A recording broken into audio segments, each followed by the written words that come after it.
38 साल की एक महिला अपने पति के साथ प्रयागराज के कुंभ मेले में स्नान करने गई थी। जब वह गंगा नदी में स्नान करके वापस लौट रही थी तो वह अपने पति से बिछड़ गई। अपने पति को न पाकर वह घबरा गई और मेले में बने सहायता केंद्र पहुंची। वहां मौजूद पुलिसकर्मियों ने उसे दिलासा दिया और कहा कि चिंता न करें, उसके पति जल्द ही मिल जाएंगे। उन्होंने उसे सलाह दी कि वह अपने पति का नाम बार बार अनाउंस कराए और वहीं रुकी रहे, ताकि अगर उसके पति उस जगह पर आएं तो वे उसे आसानी से ढूंढ सकें। महिला ने पुलिस की बात मानी और हर घंटे में 2 से 3 बार अपने पति का नाम अनाउंस करवाती रही। लेकिन कई घंटों के प्रयास के बावजूद भी जब उसके पति का कोई पता नहीं चला तो वह बेहद व्याकुल और बेचैन हो गई। वह ठंड से कांप रही थी क्योंकि वह गंगा में स्नान करके उसी भीगे हुए कपड़ों में थी। ठंडी हवा के बीच भीगे कपड़े पहने हुए इंतजार करना उसके लिए और भी कठिन हो गया। वह कभी इधर जाती, कभी उधर जाती, कभी किसी सहायता केंद्र पर जाकर अपनी बात कहती तो कभी दूसरे केंद्र पर जाकर गुहार लगाती। उस महिला का नाम उर्मिला था और उसके पति का नाम सौरभ यादव। वे दोनों बिहार के दरभंगा से प्रयागराज में कुंभ स्नान करने आए थे। इस बार का महाकुंभ 144 सालों बाद लगा था, जिसमें रोज लाखों नहीं बल्कि करोड़ों श्रद्धालु स्नान कर रहे थे। इसी धार्मिक उद्देश्य से दोनों पति पत्नी संगम पहुंचे थे। जब वे स्नान करने पहुंचे तो सौरभ यादव ने अपनी पत्नी से कहा, उर्मिला, तुम पहले नहा लो, मैं तब तक सामान की देखभाल करता हूं।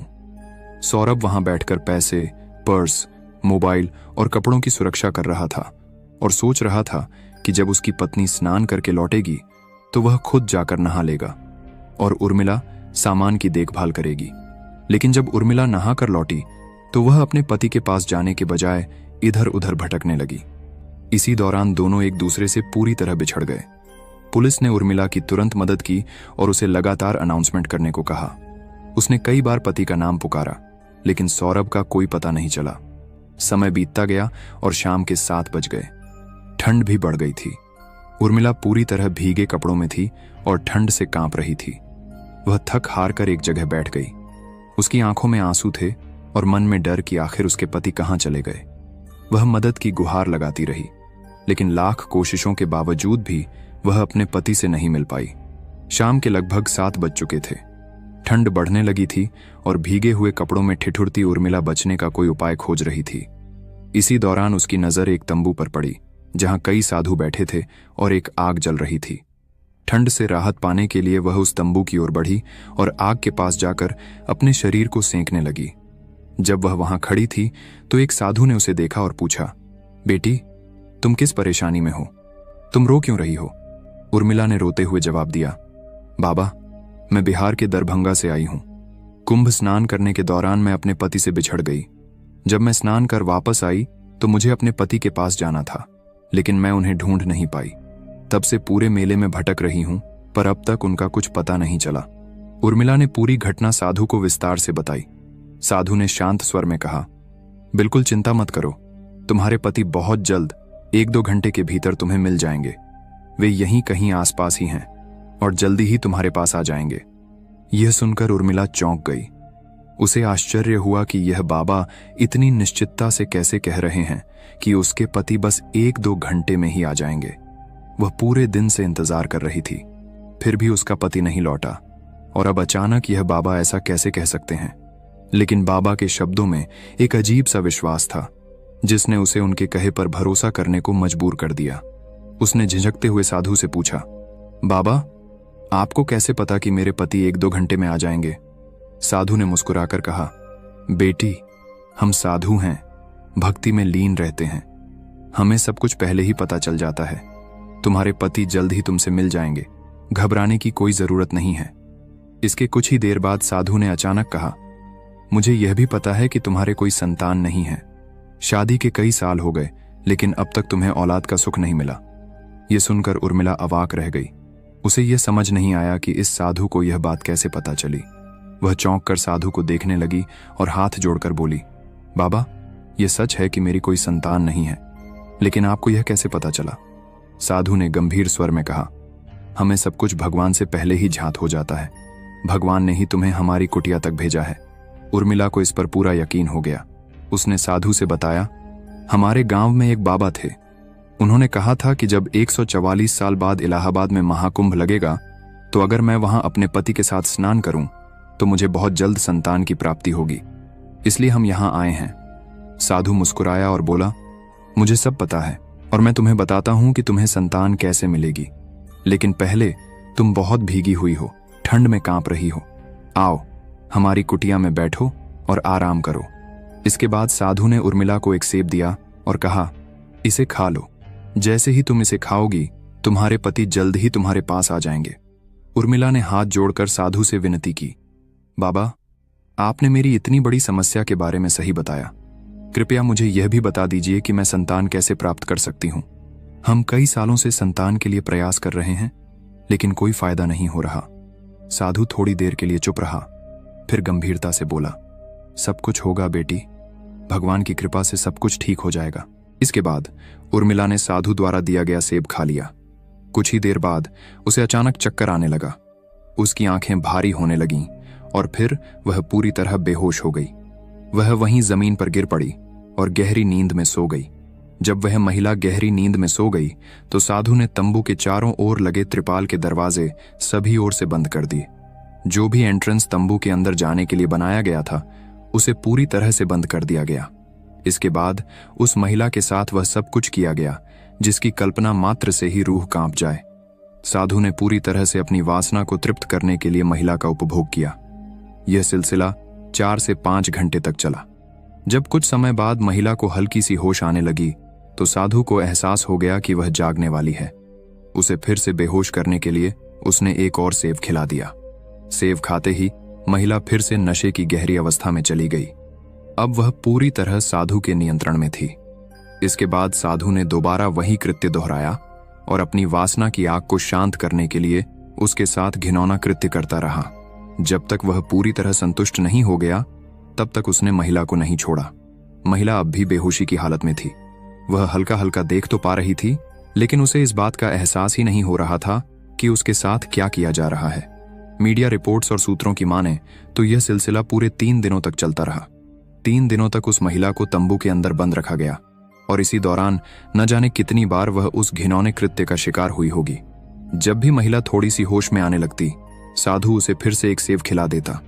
सेब खाते ही वह दोबारा नशे में चली जाती और इसके बाद साधु अपनी वासना की भूख मिटाने में लग जाता। काश उस महिला को इस बात का एहसास होता कि यह सेब संतान प्राप्ति के लिए नहीं बल्कि उसे वश में करने और उसका शोषण करने के लिए दिया जा रहा है। अगर उसे इस बात का अंदाजा होता तो वह शायद उस साधु पर इतना भरोसा नहीं करती। लेकिन साधु ने बड़ी चतुराई से महिला की मासूमियत, उसकी आस्था और उसकी उम्मीदों का फायदा उठाया। पहले उसने कहा कि उसका पति जल्द ही आ जाएगा, फिर यह भी बताया कि उसे संतान नहीं है। इन 2 बातों के सच होने से महिला पूरी तरह उस पर भरोसा करने लगी और उसके जाल में फंस गई। 3 दिनों तक लगातार वह महिला उस तंबू में बंद रही। साधु उसकी आस्था, विश्वास और बेहोशी का फायदा उठाकर उसके साथ अत्याचार करता रहा। लेकिन फिर अचानक एक दिन जब साधु किसी काम से तंबू के बाहर गया तो वहां कोई निगरानी करने वाला नहीं था। तभी एक न्यूज रिपोर्टर की नजर उस तंबू पर पड़ी। रिपोर्टर ने देखा कि अंदर एक महिला अकेली सोई हुई थी। रिपोर्टर को यह नजारा अजीब लगा। उसे शक हुआ कि कुछ गड़बड़ है। वह धीरे धीरे तंबू की ओर बढ़ा और अंदर झांक कर देखा। जब उसने अंदर जाकर महिला को उठाने की कोशिश की तो वह पूरी तरह बेहोश पड़ी थी। वह उठ नहीं पा रही थी। रिपोर्टर तुरंत समझ गया कि इस तंबू में जरूर कुछ गलत हुआ है। बिना देर किए उसने पास में मौजूद पुलिसकर्मियों को सूचना दी। कुछ ही देर में महिला पुलिसकर्मियों के साथ कुछ अन्य पुलिस अधिकारी भी वहां पहुंच गए। महिला पुलिसकर्मियों ने उस बेहोश पड़ी महिला को उठाने की कोशिश की। काफी प्रयास के बाद जब महिला होश में आई तो उससे पूछताछ शुरू हुई। महिला पुलिस ने पूछा, आप यहां क्या कर रही हैं? आपको यहां कौन लाया? आप इस तंबू में किसके साथ थीं? महिला ने कांपती आवाज में जवाब दिया, बाबा यहीं थे, मैं उनके साथ पूजा पाठ कर रही थी। यह सुनते ही पुलिसकर्मी तुरंत समझ गए कि मामला कुछ और ही है। उन्हें यह समझने में तनिक भी देर नहीं लगी कि इस महिला के साथ कुछ न कुछ गलत हुआ है। पुलिस इस मामले की गहराई तक जाने की कोशिश करने लगी। उन्होंने महिला से पूछा कि वह साधु कौन था जो उसके साथ पूजा पाठ कर रहा था। महिला ने असमंजस में कहा, अभी अभी तो यहीं थे, यहीं सोए हुए थे, शायद किसी काम से बाहर गए हैं, मुझे नहीं पता कि वह कब बाहर गए। महिला की हालत देखकर पुलिसकर्मी और भी हैरान हो गए। उसे सही से बोलने में भी तकलीफ हो रही थी।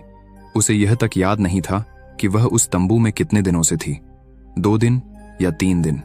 वह बार बार यही दोहरा रही थी, साधु बाबा मेरे साथ थे, मैं उनके साथ पूजा कर रही थी। उसे बिल्कुल एहसास नहीं था कि इन बीते दिनों में उसके साथ क्या क्या हुआ है। पुलिस को यह सुनकर झटका लगा और उन्होंने मौके पर ही जांच शुरू कर दी। लेकिन जब पुलिस महिला को वहां से ले जाने लगी तो उसने मना कर दिया। वह जिद पर अड़ गई और कहने लगी, जब तक साधु बाबा नहीं आएंगे तब तक मैं यहां से नहीं जाऊंगी। वह लगातार साधु का इंतजार कर रही थी और पुलिस से कह रही थी, आप लोग मेरा दिमाग मत खराब करो, जो भी पूछना है साधु बाबा से पूछो। पुलिस को समझते देर नहीं लगी कि यह महिला मानसिक रूप से पूरी तरह टूट चुकी थी।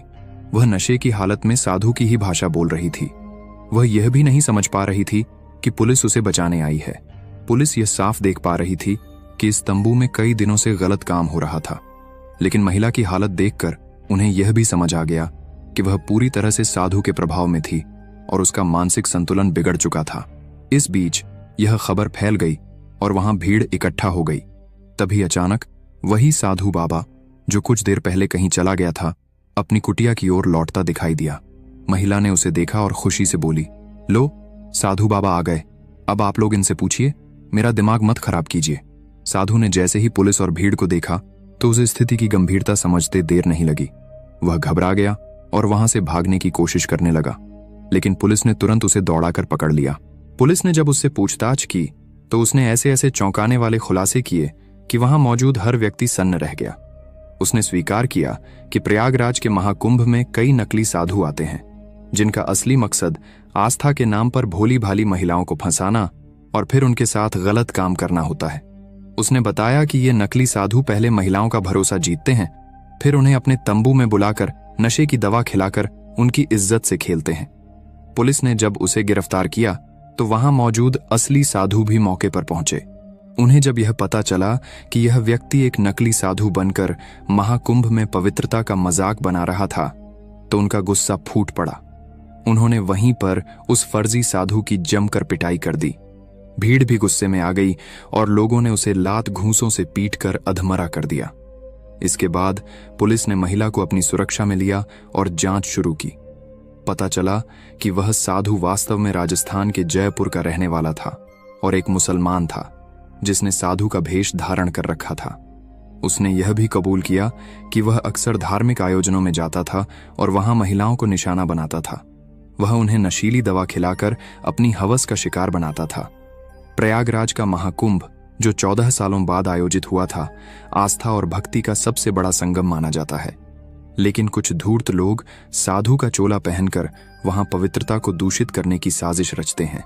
बताया जाता है कि असली साधु महिलाओं से दूर रहते हैं और उनसे बात तक नहीं करते, लेकिन नकली साधु महिलाओं से मेलजोल बढ़ाने की कोशिश करते हैं, उन्हें मदद का झांसा देकर अपने जाल में फंसाते हैं और फिर उनके साथ गलत काम करते हैं। महाकुंभ में हर कोई अपनी आस्था के साथ डुबकी लगाने आता है, लेकिन ऐसे कुछ फर्जी लोग पूरे आयोजन को बदनाम करने की साजिश रचते हैं। यह प्रशासन की जिम्मेदारी बनती है कि ऐसे अपराधियों को कड़ी से कड़ी सजा दी जाए ताकि भविष्य में कोई दोबारा इस तरह की घिनौनी हरकत करने की हिम्मत न कर सके। अब देखना यह है कि प्रयागराज की पुलिस और उत्तर प्रदेश सरकार इस नकली साधु के खिलाफ क्या सख्त कार्रवाई करती है। इस घटना को साझा करने का मकसद किसी की भावनाओं को ठेस पहुंचाना नहीं, बल्कि आपको सतर्क करना है। कुंभ केवल एक मेला नहीं, बल्कि आस्था और पवित्रता का महासंगम है। इसे सुरक्षित रखना प्रशासन, श्रद्धालुओं और समाज की जिम्मेदारी है। जब भी आप ऐसे किसी धार्मिक स्थल पर जाएं, सतर्क रहें, जागरूक रहें और दूसरों को भी सतर्क करें ताकि कोई और मासूम इस तरह के जाल में न फंसे। तो दोस्तों, ये थी आज की कहानी। अगर आपको ये कहानी पसंद आई हो तो वीडियो को लाइक जरूर करें और अपने विचार कमेंट में लिखें। आपके एक लाइक और कमेंट से हमें और बेहतरीन कहानियां लाने की प्रेरणा मिलती है। अगर आप ऐसे ही सच्ची घटनाओं पर आधारित रोमांचक किस्से सुनना चाहते हैं तो हमारे चैनल क्राइम स्टोरी किलर को सब्सक्राइब करें और बेल आइकन दबाना न भूलें ताकि अगली कहानी का नोटिफिकेशन सबसे पहले आपको मिले। सजग रहें, सतर्क रहें, सुरक्षित रहें। मिलते हैं अगली कहानी में। तब तक के लिए धन्यवाद। जय हिंद।